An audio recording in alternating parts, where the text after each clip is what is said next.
All right, guys, we're still on section 10.4, infinite geometric series V2, as in video number 2, as in we already had a video yesterday and now we have another video. Okay, let's move on. So a quick review of yesterday's video, the last video, video number 1.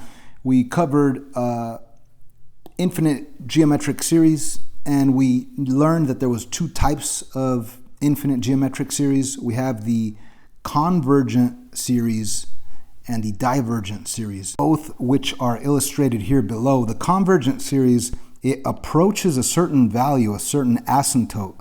So you will be able to get an exact answer of this infinite geometric series, which is kind of crazy because you're adding a number, adding another number, adding another number, and you keep adding and adding and adding and adding infinitely. However, you get an actual answer.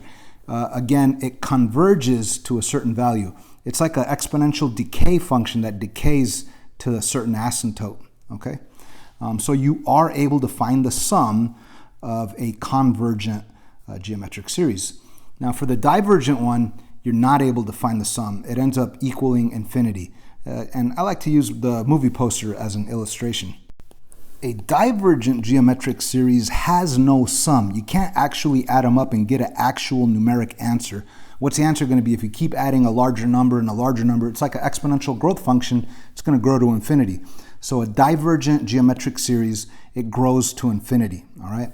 It has no actual numeric sum. And I know what you're thinking. Your math teacher, who would have thunk it, was an amazing movie star several years back, huh? Again, continuing with the review, how do we know if it's convergent or divergent? Not looking at the graphs, you could look at it numerically. If your common ratio is less than 1, then it's like a decay function that approaches a certain asymptote. That's when it's a convergent. It converges to a certain value, which would be like an asymptote value. If your R is greater than or equal to 1, then it's a divergent one, which is an exponential growth function. Just a quick side note here, just to refresh our memories with exponential growth or decay functions. This is what an exponential growth or decay function looked like back when we covered it. Yeah, it could have had a minus h and a plus k. Those are just shifts. But at the end of it all, how did we know if it was a growth or decay function? We looked at the base, the b value. If the b value was greater than 1, it's a growth function, which means that it grows to infinity. If the b value is less than 1, then it's a decay function, which means that it decays to a certain asymptote value. This is very similar to what we're doing right now. Your common ratio, if you divide this one by this one, is it going to be greater than 1? If it is greater than 1, it's going to be a growth function, which means divergent. If it's less than 1, like this example, 1.25 divided by 0.25, that'll be a value less than 1, which means it's a convergent, which means that it approaches a certain asymptote value.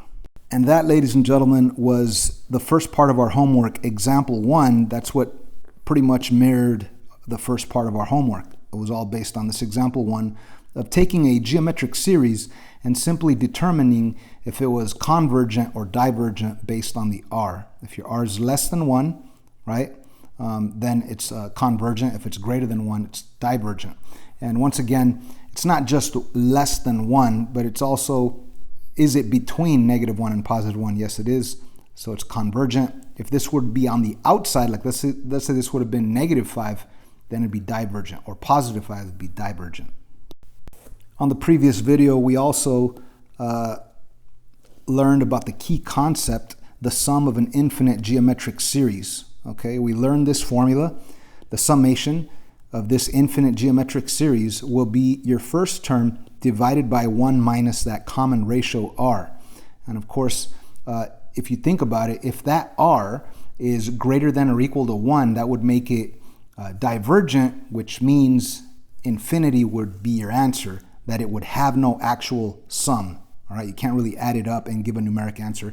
It would be infinity, your answer. So we definitely went over example number 2, and that was the second part of our homework yesterday, and that's where we stopped, right? Where we actually took this geometric series, this infinite geometric series, we found the R, right? Take this number, divide it by this one, and you get, they do the work 3/5, and if 3/5 is less than 1, then it's a convergent, which means that you will be able to add it up. And how do we add it up? By using the formula that we just talked about. And you'll be able to get your actual answer to that, which is 5/3. If you're still questioning example 2 here, I would go back to the previous video, video 1, watch it again, hopefully it helps. Let's move on to today's actual part of the lesson, example 3 and 4. Okay, so example 3, it says find, and we're using sigma notation. Remember, sigma notation is the summation from 1 to infinity. So this is an infinite. It is a geometric series. How do I know it's geometric? Because it's in the form of an exponential decay function. Now, how did I say decay? Because you see this base right here is 4/5. It's less than 1. So the common ratio technically is 4/5, right? If I wanted to, now this would be a total waste of time, but if I wanted to, I could find my first number on my list by plugging in 1 into k and doing the math. Now let's say I did that. Plug in 1 into k minus 1, 1 minus 1 is 0, 4/5 to the 0 power, anything to the 0 power is 1, and 18 times 1 is 18. So the very first number on our list, a sub n, that's going to be 18. Wait, I shouldn't say a sub n, I'm sorry. A sub 1, that's going to be 18. Now, if I wanted the second number on my list, I could plug in a 2 right here, right? Plug in 2 right there. 2 take away 1 is 1. 4/5 to the 1 power is 4/5. And 4/5 times 8 is, so a sub 2, my second term would be 72 over 5. And of course, they want us to add it up. And we keep adding and adding and adding till we get to infinity, which means that we'll never get there.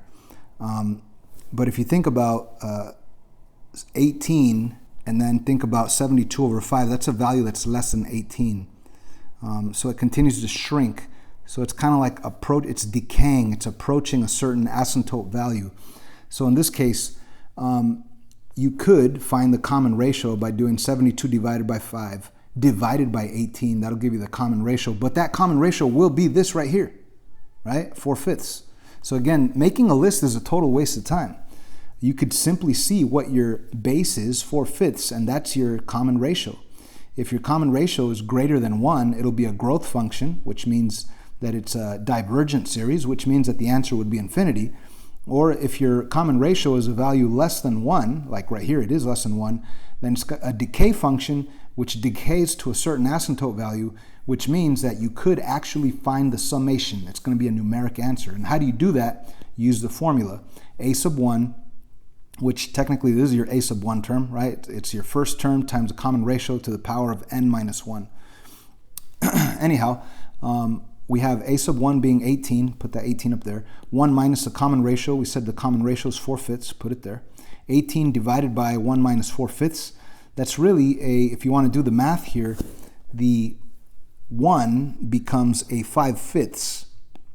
So you could actually subtract the fractions, and you have 5 take away 4, which is 1 over that common denominator 5. So you really have 18 over 1/5, that's what they have here. And 18 over 1/5 is really 18 times the reciprocal of 1/5, which is really 18 times 5, which is the answer 90. So this third example is really easy. Let's do a guided practice problem right here. It says find the summation from 1 to infinity of this.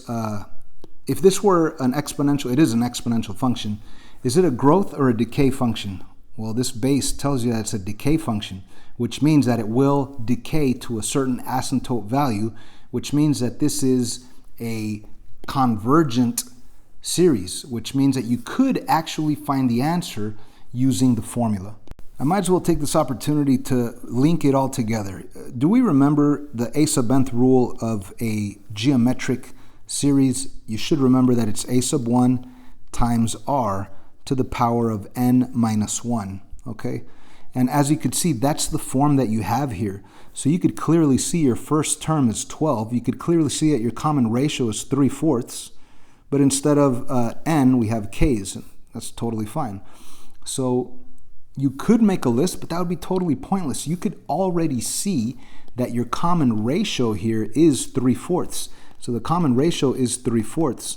So just by knowing that, This 3/4 is not greater than 1.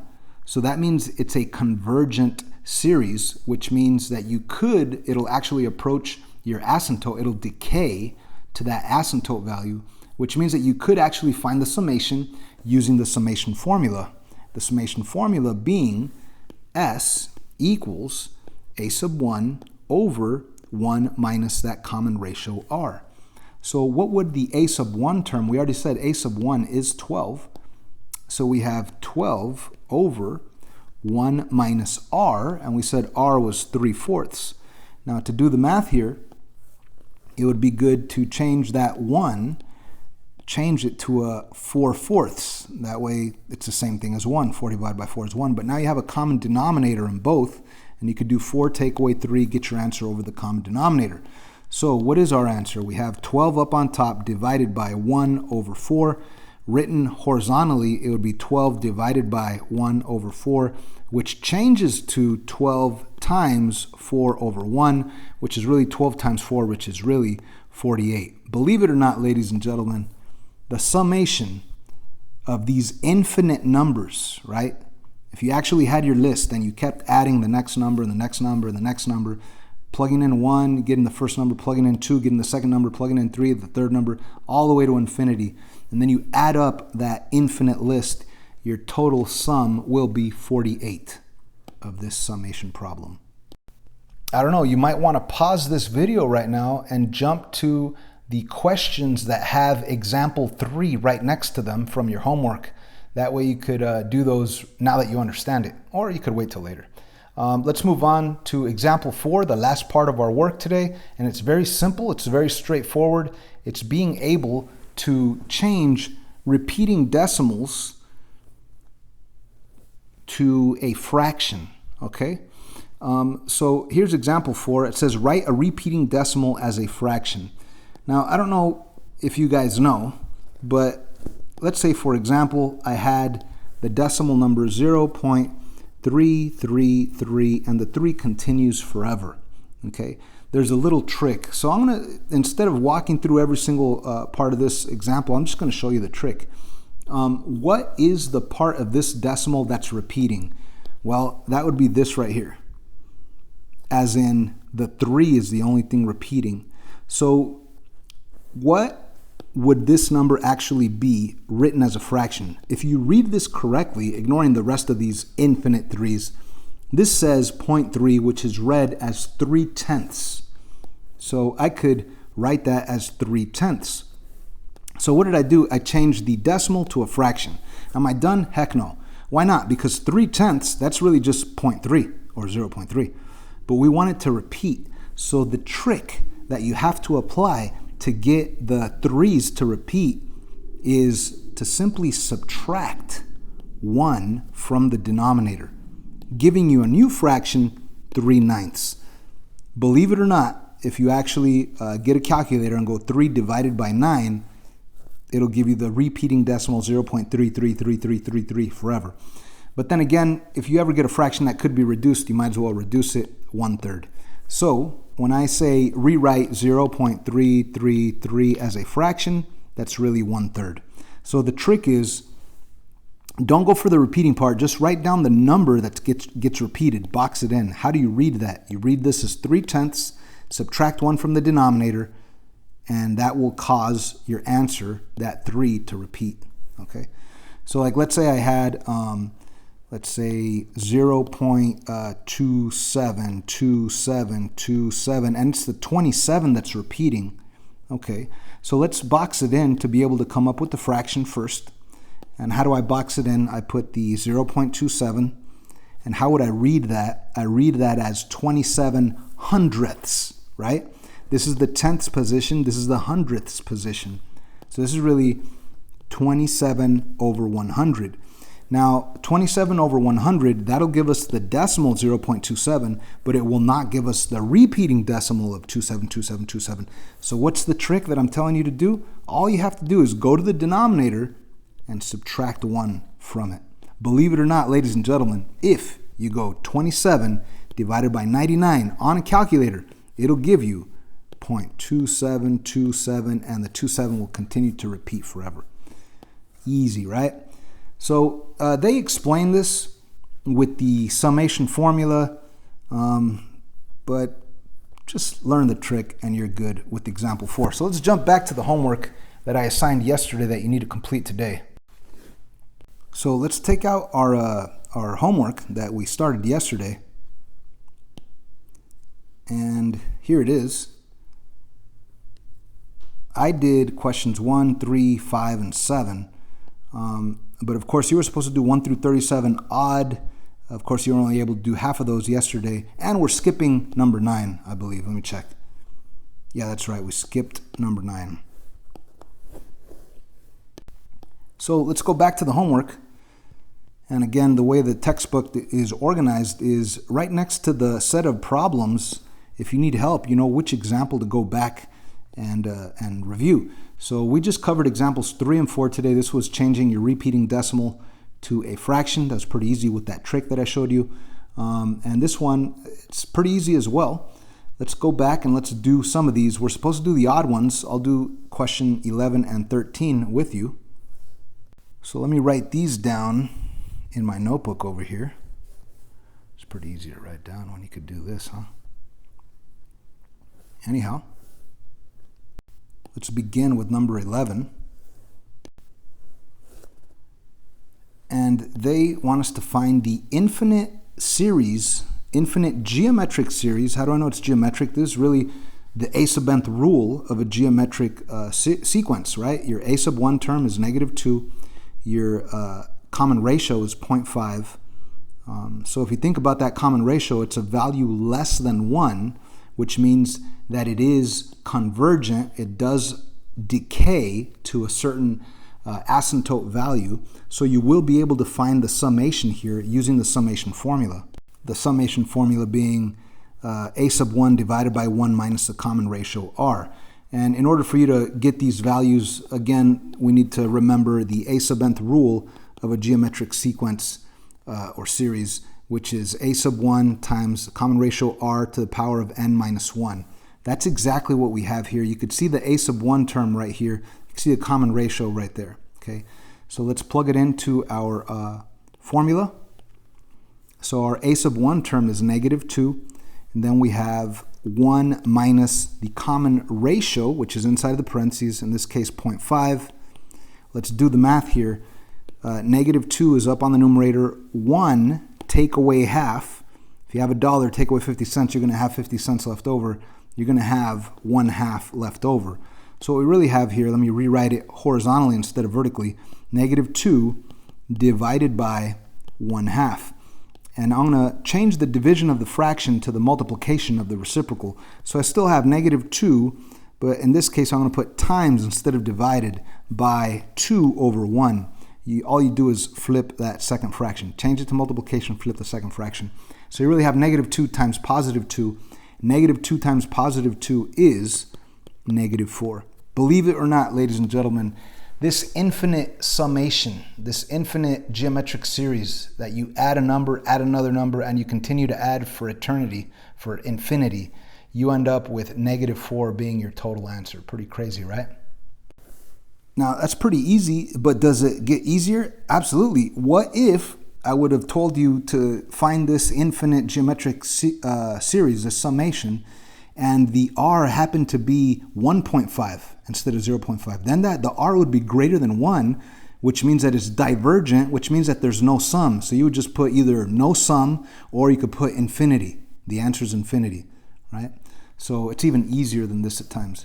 So is this answer going to be infinity based on this common ratio r? No, this is actually a value less than 1, which again is convergent, which means again it's like a decay function, an exponential decay function that approaches a certain asymptote, which means that you will be able to find the summation using the summation formula. Summation formula of an infinite geometric convergent series would be a sub 1 over 1 minus the common ratio r. A sub 1 being this 1/2, so let's put a 1/2 up here, divided by 1 minus the common ratio r, which in this case is 3/4. So we're going to put a 3/4 right here. Now, in order to do this math, it'd be easier to change this 1 to the denominator 4/4. Okay, so let's do that. We're going to change the 1 to a 4/4, which is the same thing as 1. And now we could actually do 4/4, take away 3/4, giving us 1/4 in the denominator. So we still have the positive 1/2 up on top divided by the new denominator 1/4. Let's write this horizontally. 1/2 divided by 1/4. That's really going to be 1/2 times the reciprocal 4/1. And you could multiply first and then reduce, or you could reduce first then multiply. It's up to you. I want to go 1 times 4, that's 4. 2 times 1, that's 2. 4 divided by 2 is 2. And that is your answer for number 13. Now, right now would be a good time. Let's go back to the book. I mean, we are having a good time, right? Yeah, I am at least. Anyway, we just did 11 and 13, which were straight from example 3. Right now would be a good time to hit pause, go to your PDF of the book, and actually do this next part that has example 3 questions, right? So right here it also says example 3. We just did some exactly like this. Right now it might be a good idea to pause and do these. Do 29, 31, and 33. Okay, common ratio, 5/4. That's a growth function, that's divergent, you already know it's infinity, there is no sum. Some of them are really easy like this one, okay? So I would do that right now, hit pause, and then you could watch me explain example 4, which you should already know how to do, and you could finish off these problems 35 and 37. So if you paused it, great. If not, it's all right. Let's move on. We are doing all the odd ones. So far, I've done all these odd ones, and I'm on number 15 right now, which comes from example 4, that little trick that I showed you, how to change a repeating decimal to a fraction, okay? So on number 15, this is part of your homework. What is the repeating part? The entire 642. So if it wasn't repeating, how would you read this? This is in the 10th position, 100th position, 1000th position. So you would actually read this as the fraction 642 thousandths, right? This right here, if you do it on a calculator, 642 divided by 1,000, it'll give you the decimal number 0.642. But it's not going to repeat the way it does up here. In order for it to repeat, you got to do that little trick that I showed you. Go to your denominator, take away 1 from the denominator, giving you 642 divided by 999. Believe it or not, if you actually did this on a calculator, 642 divided by 999, it'll actually repeat 0.642, 642, 642 forever. Pretty cool, right? So this was a question on your homework, number 15. Hopefully you copied it down. And now you should be able to go to the final part of our homework to do a question, that example 4 set of questions, which would be over here on page 687. And we are stopping on 37, so you're only doing this one and that one. I hope you guys understand this section. Please let me know if you have any questions.